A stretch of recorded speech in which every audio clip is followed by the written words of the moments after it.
Zap Crypto. Tous les jours, toute l'actu crypto au même endroit. Et pour me soutenir, abonne-toi et active la cloche pour ne pas manquer le prochain Zap Crypto.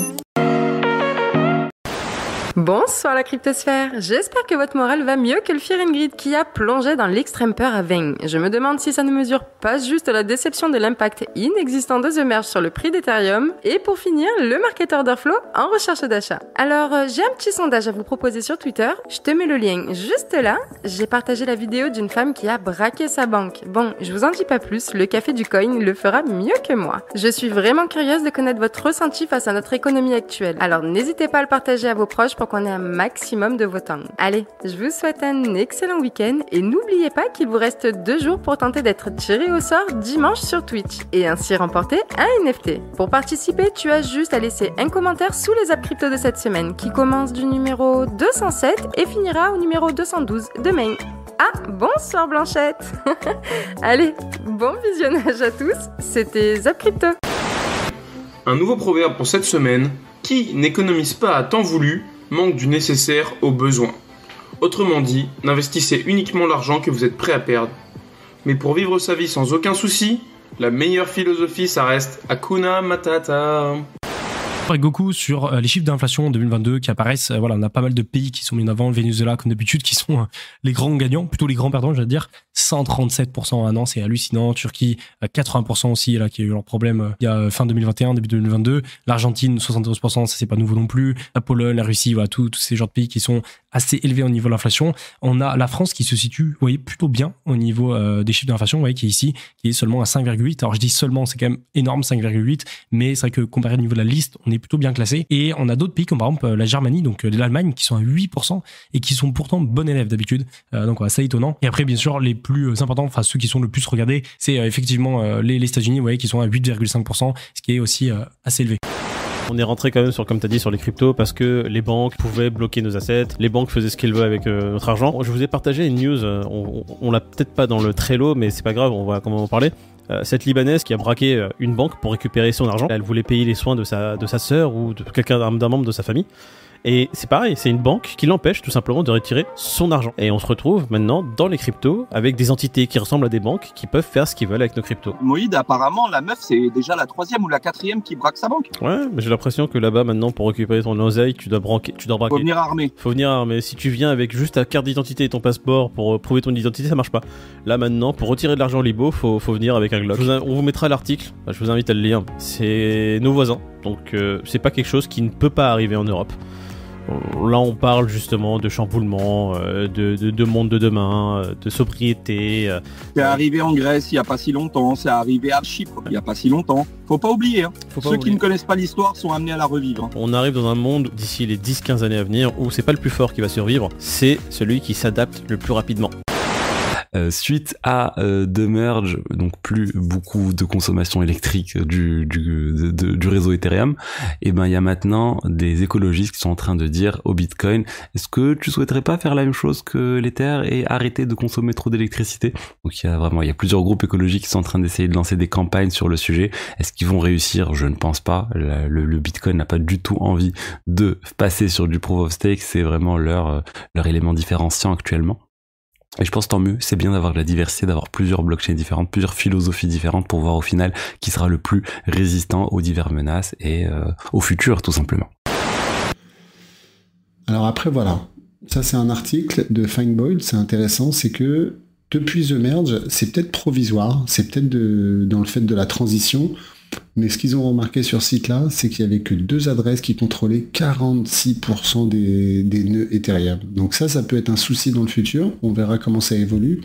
Est-ce que c'est juste post-merge et c'est technique, c'est qu'ils conservent énormément de tokens Ethereum? En tout cas, cette information me fait un peu peur, et c'est de toute façon, vous le savez, c'est pourquoi je n'aime pas trop le proof of stake de manière basique. Parce qu'on peut se retrouver avec des problématiques comme ça. Parce que si ça se confirme dans les prochaines semaines, Ethereum décentralisé, on en reparlera. Donc, justement, par rapport à Ethereum, eh bien, on a eu la première transaction d'Ethereum sur la nouvelle, finalement, blockchain Proof of Stake. Et donc, le premier NFT qui a été créé après The Merge a coûté 36,8 Ethereum en frais de transaction. Donc, tu sais, on disait qu'Ethereum, on le savait qu'Ethereum, ce n'était pas pour changer la blockchain définitivement tout de suite après le merge. C'est les prochaines mises à jour qui vont permettre de pouvoir faire réduire les frais de gaz, mais tu peux voir que le premier NFT, dans le fond, ça a coûté 36,8 Ethereum en frais de gaz. Donc, c'est gigantesque, là. On parle de, si on descend un petit peu plus bas, c'était pour créer le NFT. Dans le fond, c'est pour un peu garder un peu l'emblème du merge qu'on a vécu au courant des derniers jours. Donc, le tout premier NFT de la blockchain, Proof of Stake d'Ethereum. Et là, tu peux voir le The Transition. Donc, un peu plus de 60 000 $ qui a été payé pour faire ce NFT-là sur la nouvelle blockchain Proof of Stake. Donc, tu peux voir que c'est quand même... Ça n'a pas réglé grand-chose, mais on le savait. Ethereum, ça va prendre plusieurs mois, probablement plusieurs années, avant qu'on puisse, de façon significative, avec les prochaines mises à jour, faire descendre les frais de réseau. Je m'attends à ça, tout simplement. La deuxième chose, c'est Gensler. Gensler, c'est le président de la SEC, donc Security and Exchange Commission, qui est en fait plus ou moins la commission des opérations boursières aux États-Unis, et qui dit que tous les assets en proof of stake pourraient être des sécurités.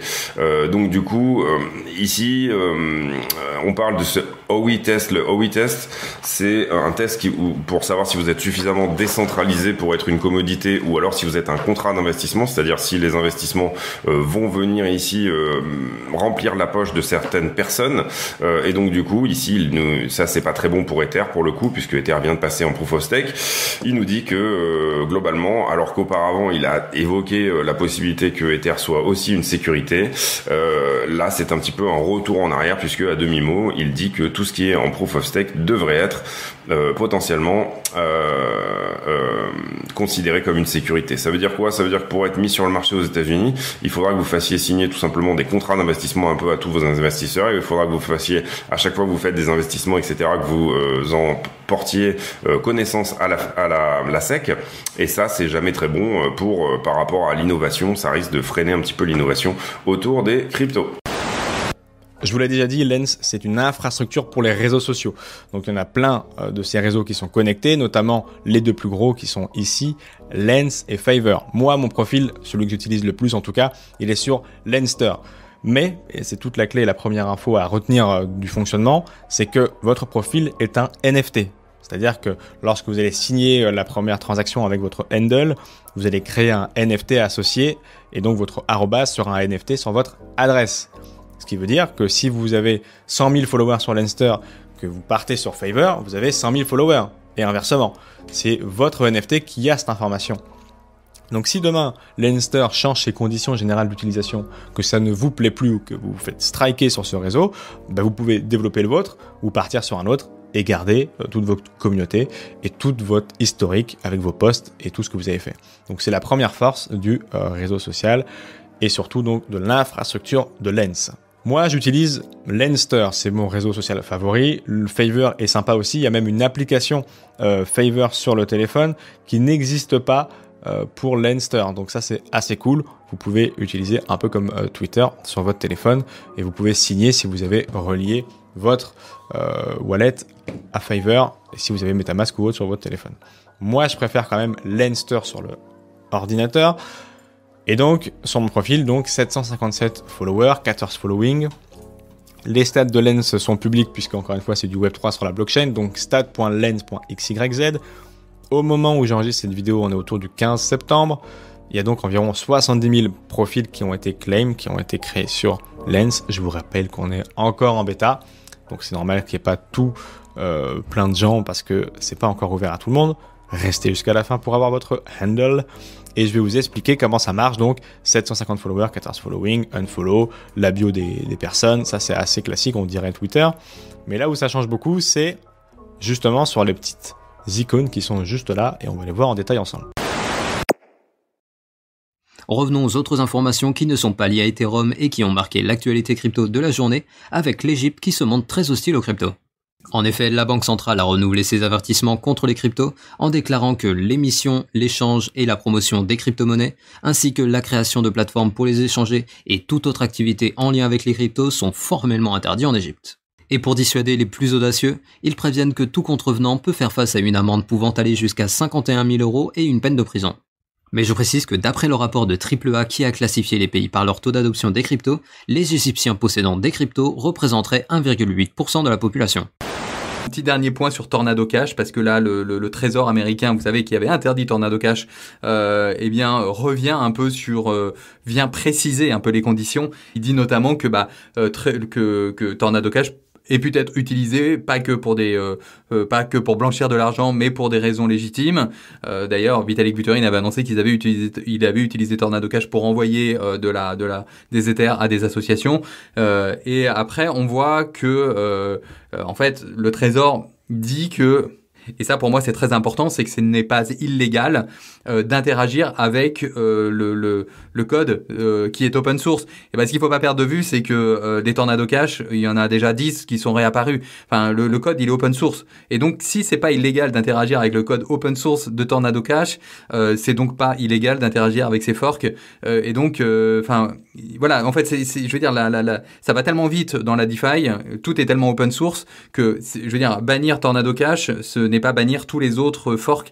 C'est ce qu'il est en train de nous expliquer. Et de ce point de vue-là, ça limite considérablement, je trouve, la portée de ce que dit le Trésor. Pour l'instant, on a eu une rafale de statistiques aux États-Unis qui vont à peu près toutes dans le sens d'un ralentissement de la production industrielle et de la croissance. Nous attendons la prochaine révision des objectifs de la Fed.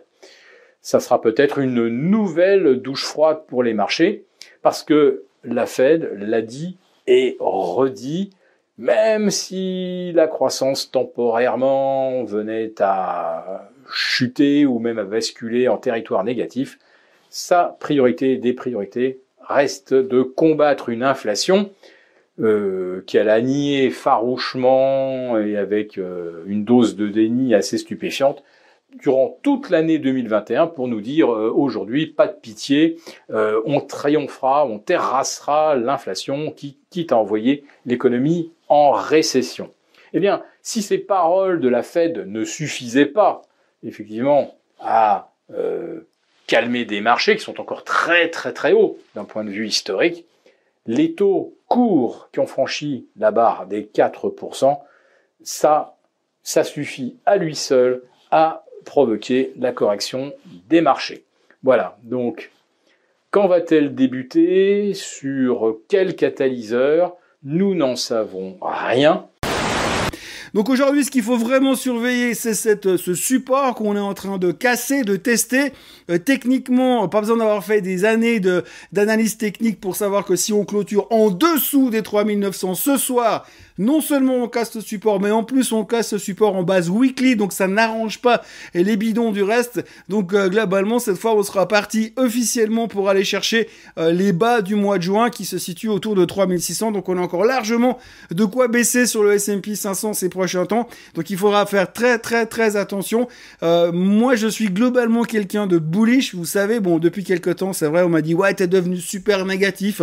Faut faire attention parce que t'es déprimant. Encore hier soir, j'ai donné une conférence et on m'a dit ouais, c'est quand même pas réjouissant ce que vous nous racontez.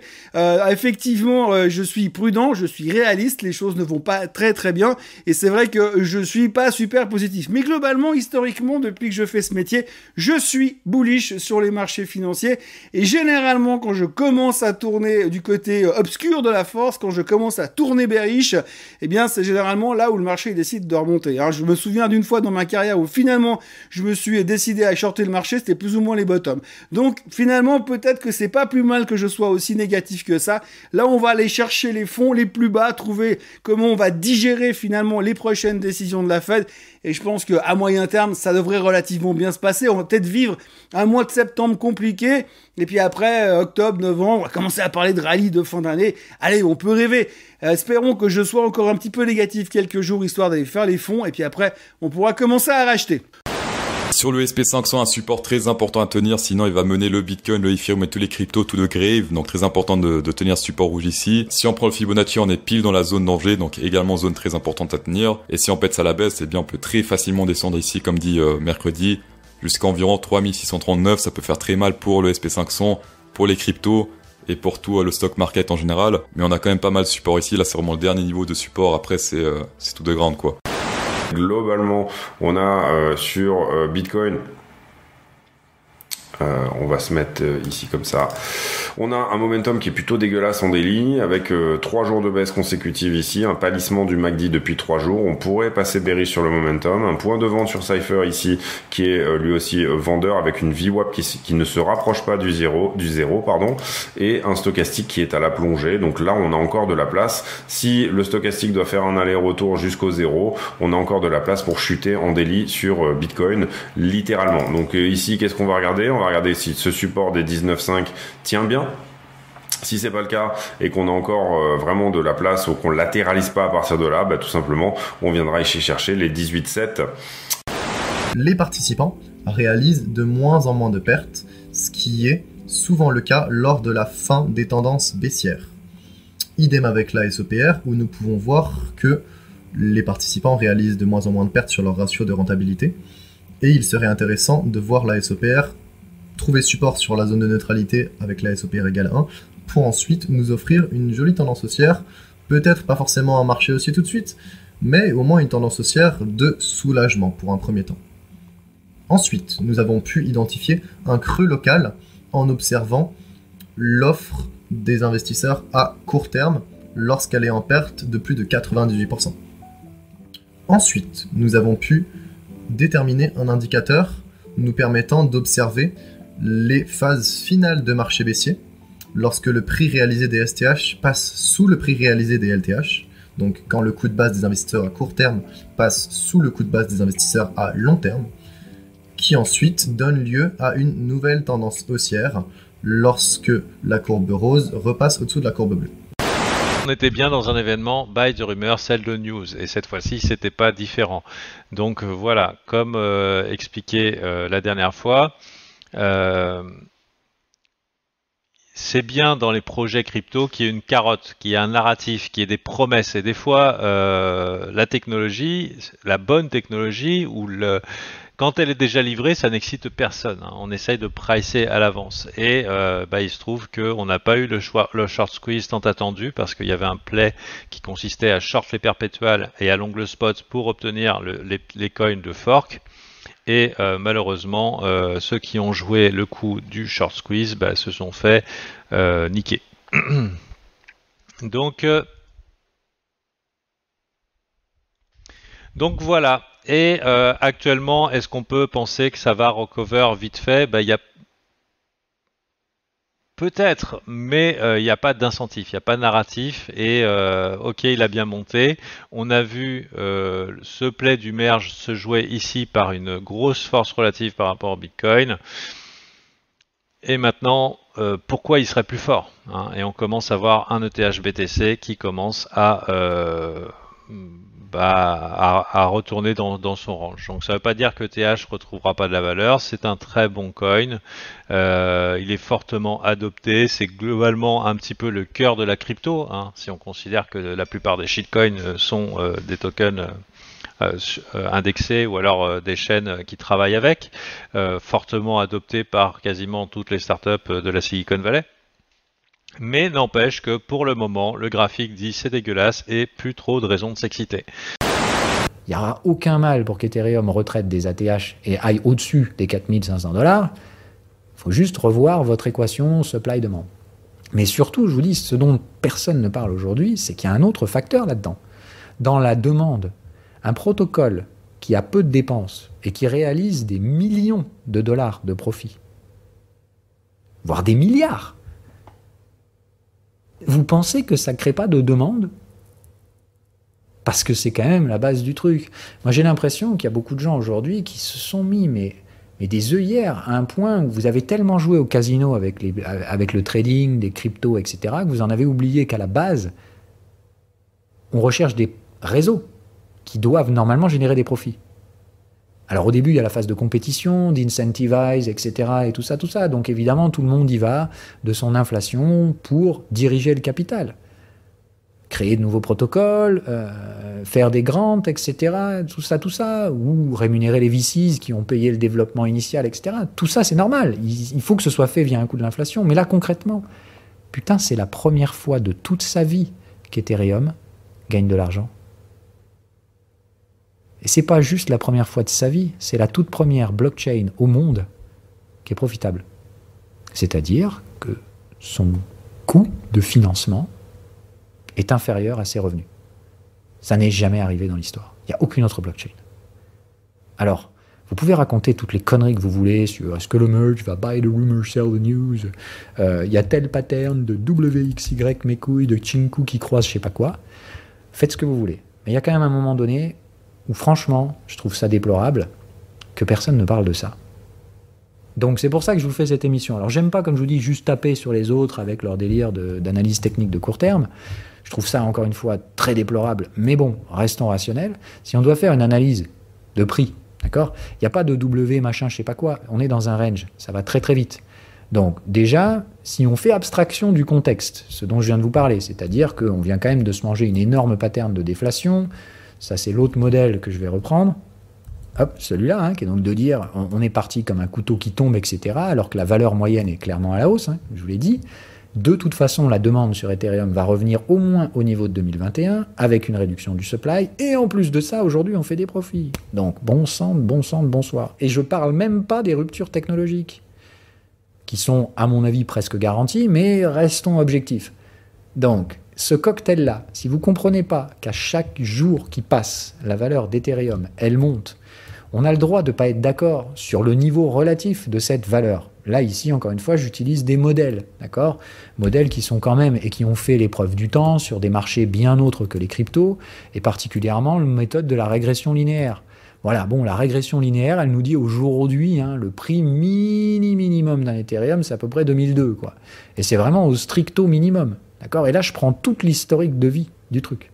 Donc 2002, ça veut dire qu'on est sous la valeur. Valeur qui va monter, puisqu'on l'a vu, les fondamentaux ne trichent pas. La demande, même sans des ruptures technologiques, va revenir au niveau de 2021. Le supply étant pas du tout au niveau de 2021, vous pouvez être sûr qu'Ethereum retradera en ATH un jour.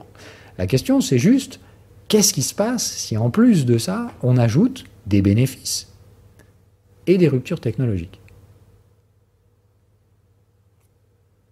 Je vous laisse juste réfléchir à ça une seconde. Journal du Coin que dit le bear market semble avoir du mal à mettre Solana à genoux. En effet, la blockchain vient d'établir un nouveau record avec ses NFT. Ça, je savais pas. Donc Solana, alors bien sûr, des fois, elle me fait chier parce que moi, par exemple, j'ai Star Atlas sur Solana, qui est un jeu AAA, bon, je t'en parle souvent, qui doit arriver fin d'année. Et des fois, c'est chiant. Des fois, elle rame, tu es là, oh, mais quelle blockchain de merde et tout. Après, bon, d'un côté, c'est vrai qu'il y a beaucoup d'NFT, de superbes collections. Et ça vaut rien. C'est même pas un centime les transactions. Ça vaut rien. Ça vaut rien. Donc quand Solana marche bien, elle est magnifique, cette blockchain. Après, quand ça commence à ramer et tout, t'as envie de mettre le feu. Mais bon, non, voilà, donc tant mieux, parce que c'est quand même une très bonne blockchain et espérons que ça continue, que ça marche bien. Alors, le jeu Web3 Blankos Block Party est le premier jeu alimenté par NFT à être lancé sur Epic Games Store. On en a déjà parlé de Epic Games Store. Ça sont des choses à suivre. Hein. Pourquoi ? Bah, grosse société, pareil. Hein. Et ils lancent leur premier jeu NFT. Donc voilà, on va savoir ce que c'est que ce NFT-là. On va les regarder. Moi, je ne vous vends aucun produit. Hein. Donc j'en parle comme ça. Vous, après, vous allez chercher de votre côté et vous en faites ce que vous voulez après. Hein. C'est pas un problème. Hein. Mais bon, normalement, moi, quand j'en parle, c'est que ça me plaît. Hein. Si ça me plaît pas, j'en parle pas, hein, je passe à côté, et puis parfois je passe à côté de certaines choses parce que voilà, il y a des choses que j'aime, il y a des choses que j'aime pas, voilà, il y a même des chaussures qui marchent toutes seules. À une époque, j'ai dit moi je veux pas en parler parce que bon voilà, je pense que c'est un effet de mode et il y a beaucoup de choses comme ça, effet de mode. Ça veut pas dire que c'est des mauvais projets, ça veut dire qu'un effet de mode, ça veut dire qu'un certain temps. Alors ça dépend de l'optique que vous avez dans le travail, voilà. Hein, mais souvent quand on parle à des gens, ils pensent que ce qu'on leur donne comme indication, qu'on leur donne comme projet, eh bien, ça va durer 20 ans, 30 ans, 40 ans. C'est là où il y a problème un petit peu, c'est là où il faut être méfiant. Je vous avais parlé de l'intérêt grandissant de Starbucks pour les NFT et aussi pour la thune, bien entendu. Eh bien, cette semaine, une collaboration de la firme américaine a été confirmée avec la blockchain Polygon. Ils souhaitent commencer avec un programme de fidélité qui devrait débuter en fin d'année 2022. Grâce à celui-ci, les clients de Starbucks recevront des tampons numériques sous forme de NFT qui leur permettront d'obtenir des avantages sur leurs futurs achats. Il est déjà possible de s'inscrire sur une liste d'attente afin de pouvoir en profiter. Pas mal comme concept. S'inscrire sur une liste pour avoir la chance d'être le premier à payer un café 10 balles. Le marketing, c'est beau. Alors, ce zap t'a plu ? Dis-moi en commentaire quelle est l'actu qui t'a le plus intéressé. Et si tu as manqué les actus d'hier, retrouve juste ici le Zap Crypto de la veille.